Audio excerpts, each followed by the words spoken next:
First watch. Does anyone actually like Lisa Rinna? I joined this show late, and I'm currently on season 9. So, was anyone even a fan of Rinna when this was airing? Because she is driving me absolutely insane. The woman is a walking embodiment of casually cruel and two-faced behavior.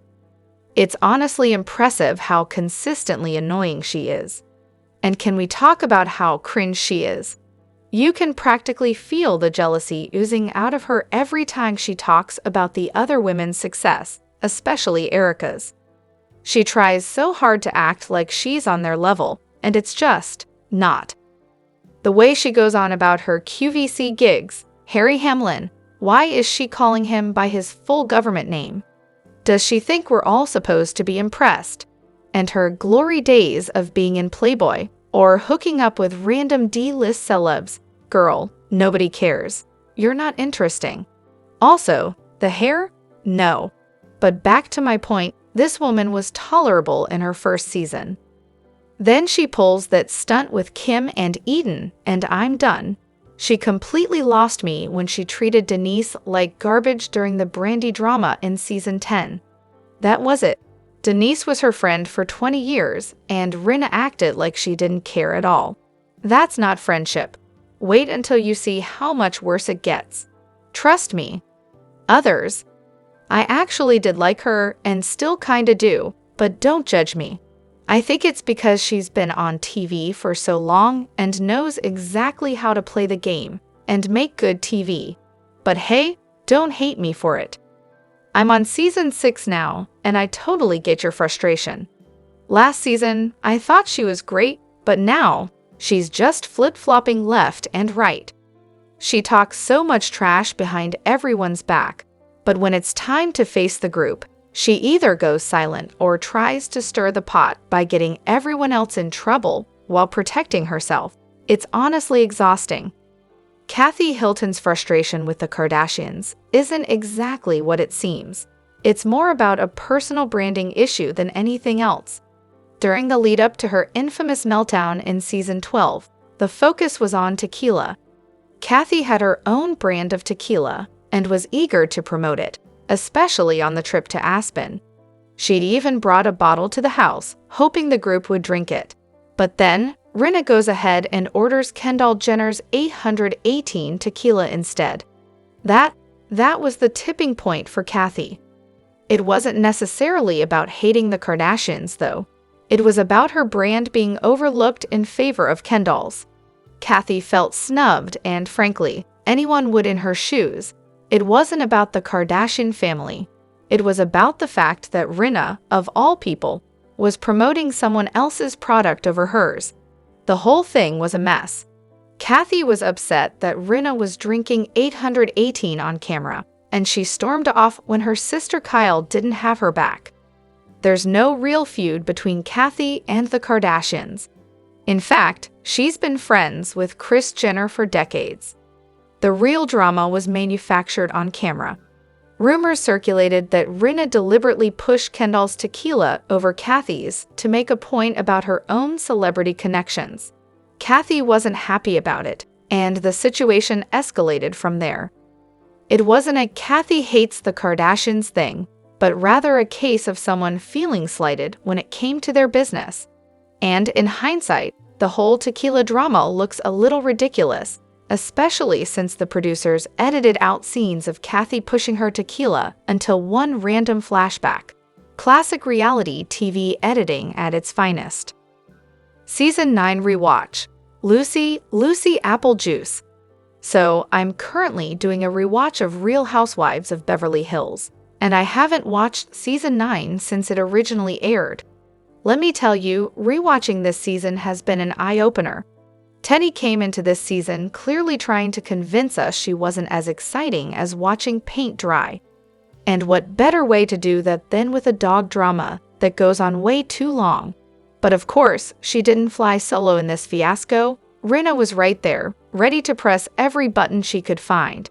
Am I totally off base here, or? This is, of course, the second of 3 seasons in a row where the drama boils down to a game of you're lying. No, I'm not. Just be honest. I am being honest, and round we go.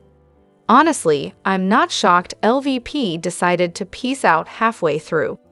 It's like she checked out mentally because it was just the same tired argument. And then there's Teddy, who straight-faced says, "I never lie." Cue the next day when we find out she did lie. Well, that should have been the end of the storyline, right? Oh, but no, we're not done yet. The drama has just begun. Honestly, this whole thing felt like a setup. The VP Dogs guys leaked the story, but guess what? Teddy made sure it was perfectly on camera. Coincidence? I think not. Teddy and Rinna knew exactly what they were doing. They had been setting up this whole LVP is a master manipulator narrative for seasons. Rinna was still salty about it not working in season 5, and you could practically feel the seething hatred she had for LVP. And let's talk about Dorit and Kyle. How fast were they to jump on the LVP is guilty train? No matter what came out of her mouth, makes me wonder if they were in on it too. I mean, they clearly wanted to take LVP down a peg or two and figured this was the perfect way to finally prove their accusations were right, since nothing else had worked before. But here's the kicker. If the story were true, all they had to do was keep quiet. LVP tried to shut it down on camera. She didn't want it to be a storyline. If she kept bringing it up when no one else was talking about it, that would have been the giveaway.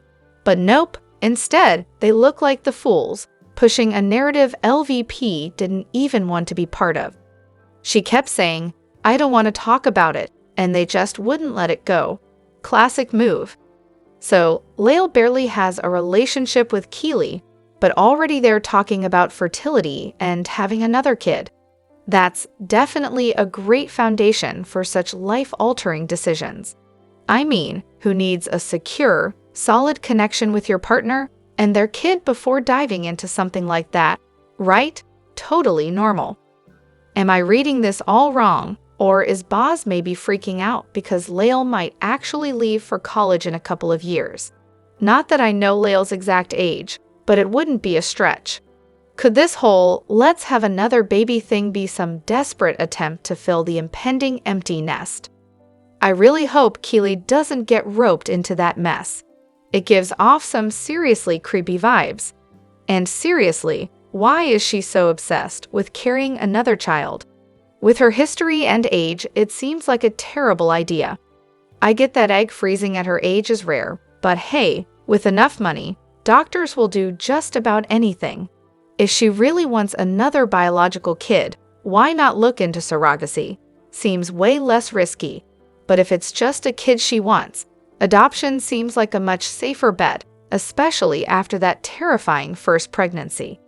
Also, when was the last time we saw a housewife pregnant? I mean, Diana's the only one that comes to mind. I just want Boz to stick around long enough to not make this whole thing even more of a disaster. Lisa Rinna, owning it, or so she likes to think. The more she leans into this owning it persona, the more she reminds us of someone who is obsessed with holding others accountable, even if there's nothing actually to hold them accountable for. Hypocrisy is her middle name, unless, of course, it's her turn to own it, but let's not get carried away. She'll tell you she's being real, but it's all just surface-level performance. The other housewives, they practically bow down to her, especially during season 10's reunion, where they practically applauded her for owning it when she openly admitted she's an attention seeker. Sure, it's a brutal self-assessment, but hey, it's Lisa. She calls herself out. Only, not really. When it comes to anything truly negative or truly deserving of accountability, she's quick to scream, argue, and if that fails, cry. It's almost painful watching her this season. She teams up against Denise Richards. Then, when Denise dares to call her out as a bad friend, Lisa Rinna has a meltdown, the kind that would make a drama class envious. And of course, she goes and tells the rest of the group to make sure everyone knows she's owning it by talking about her less than glamorous behavior. But here's the kicker. She never digs into her own issues. No, she's happy to let her kids share their struggles with eating disorders and get her mom to open up about past trauma, all while demanding her friends admit to being the absolute worst versions of themselves, even when that's totally not true. That's the art of owning it, according to Lisa. But does she ever truly own her stuff? That's a big no from me. Now, let's shift gears for a moment. Reality TV is all about playing a role, and in Beverly Hills, it's a whole other game. Take Kim Richards. Most of her time on the show was spent under the influence. She was erratic and out of touch, and while everyone else tiptoed around her, pretending she wasn't a danger to herself or anyone else, Lisa wasn't having it. Lisa called it, and Kim finally admitted she had an addiction problem. Lisa was right. Yolanda Foster wanted to paint herself and her family as the picture-perfect crew. She tried to redirect the conversation about her crumbling marriage by constantly bringing up her health struggles. Lisa wasn't buying it. And surprise, she was right. David Foster was leaving her, and he treats wives like disposable accessories. Then there's Denise Richards, who wanted to cover up an affair with Brandi Glanville. Lisa didn't buy it, and honestly, neither did I, but Lisa wasn't about to let Denise off the hook, and that was the job. Finally, Kathy Hilton. Everyone else was too afraid to acknowledge her public racial and homophobic outburst, including her own family. But Lisa wasn't going to sweep that under the rug, no matter the fallout. Most people believe Kathy said exactly what Lisa accused her of, but somehow, it's Lisa who gets labeled the problem for exposing the truth. So, Lisa owns it all right, just not when it's her own mess to clean up. Jennifer Tilly is a total gem. Listening to her talk about growing up and dreaming of joining the popular crowd, only to realize her idea of fitting in was more girl gang than reality, it's pure comedy. Honestly, every time she opens her mouth, it's like a little gift. I'm so here for her this season. She's been the highlight, and honestly, she's the reason I'm even enjoying this season. So, Crystal's got this vibe like she's so much better than Sutton. Honestly, I'm a first-time watcher of season 11, and while I like Crystal as a housewife, she's real, open about her struggles, and can hold her own in a group. She is brutally mean to Sutton. Sure, they didn't exactly start off on the right foot, but Crystal wouldn't budge even an inch. She made it clear she thought Sutton was beneath her. Now, I'm British, so maybe I don't fully get all the ins and outs of US dynamics. But it feels like Crystal's whole attitude is just dismissing Sutton in the cruelest way. Does her accent play into this somehow? Is there some hidden subtext here? Let's talk about Sutton for a second. She shared something personal about her father and Crystal's response. To call her manic and dismiss her like it was no big deal. Then she pulls out this smug line about believing in character when it's shown. She called Sutton creepy, weird, and even violated her. I mean, what? I'm sorry, but in what universe was Sutton being violating? Crystal's just laying it on thick. Now, here's where I'll put on my alternative perspective hat for a second. It doesn't mean I'm right, but I think the whole situation in Lake Tahoe was pretty triggering for Crystal.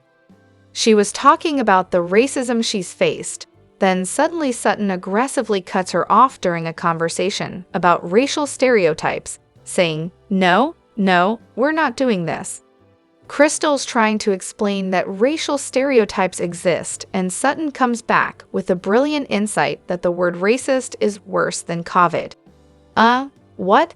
Then she goes on to talk about her own experience of racial stereotypes, being called a redneck as a white Southern woman.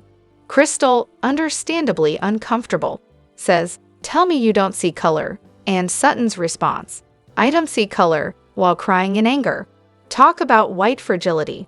It was either ignorance on another level or low-key covert racism. If this was Garcelle in that conversation, it would have been called out immediately. Then there's Sutton barging in on Crystal's room, knocking, getting no reply, and just walking right in like the cameras are her personal invitation. Classic Sutton, right? But wait, it gets better. Later, during a drinking game, Sutton gets paranoid, kicks Crystal under the table, and throws a tantrum about Crystal bringing Garcelle a gift. She gets all weirdly jealous and starts throwing shade at Crystal. Suddenly, Sutton's acting like she's so put off by Crystal's mere presence, like Crystal's done something wrong. At one point, she even says, "What planet are you from?" And then there's the hysterical outburst at the table, saying that someone needs to throw her a bone. Like, "Are you okay, Sutton?" The violate thing was tough, sure, but honestly, if Sutton had just listened to why Crystal used that word, maybe she'd have calmed down. But nope, Sutton was too wrapped up in her feelings. And let's not forget, it was Kathy who set Sutton off with the Thomasina comment, not Crystal.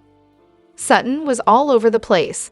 She was emotional, out of sorts, and so triggered by Crystal just existing. Meanwhile, Crystal was snarky, sure, but I'd honestly think she was reacting to Sutton's complete lack of self-awareness. She was unbalanced, and every time she cried, the other women consoled her, while Crystal was left to fend for herself. No wonder Crystal didn't like her. I get it. Look, I can also see why people think Crystal was acting like she's above everyone. She totally had an air of superiority that bugged me too. But honestly, both things can be true. Crystal definitely thinks she's better than Sutton, but Sutton is a mess and didn't exactly give her a reason to like her. Crystal is way too judgmental and not willing to extend any grace when she disagrees with someone. And Sutton, she likes to turn every little thing into an over-the-top drama. They both need to calm down, but at least they worked it out in the end.